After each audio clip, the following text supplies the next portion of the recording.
Time পাসের জন্য আপনার সাথে মাঝে মধ্যে কথা বলতাম। ব্লক করে দিচ্ছি। ভালো থাকবেন, আল্লাহ হাফেজ। আমার কথা কি তোমার একটুও মনে পড়ে না?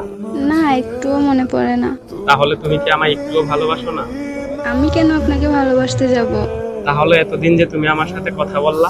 আসলে আমার সময়টা কাটতেছিল না তো। তো কি করব, টাইম পাসের জন্য আপনার সাথে মাঝে মধ্যে কথা বলতাম। 5 বছর যে আমার সাথে কথা বললা, এটা কি ভালোবাসা ছিল না? হ্যাঁ, এটা ঠিক যে আমি আপনার সাথে 5 বছর ধরে কথা বলছি। তাহলে এই 5 বছর যে তুমি আমার আই লাভ ইউ বললা, ভালোবাসি বললা, এগুলো কি টাইম পাস ছিল? জান, বলো তুমি আমাকে। ফ্রেন্ড হিসেবে কথা বলছি।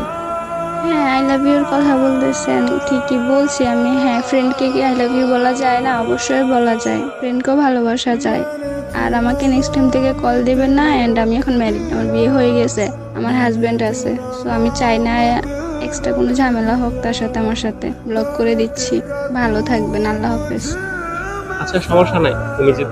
তুমি যেহেতু অন্যকে নিয়ে ভালো আছো, সুখী আছো অন্যের সংসারে, তুমি ভালো থেকো, সমস্যা নাই। তোমাকে আমি আর কখনো কল দেবো না, ডিস্টার্ব করবো না। ভালো থেকো। আর ব্লক করতে হবে না, আমি নিজেই আর কোনোদিন নক দেবো না নিজে থেকে। কথা দিলাম, প্রমিস। তবে আমি তোমাকে সবসময় ভালোবেসেছি আর ভালোবেসে যাবো।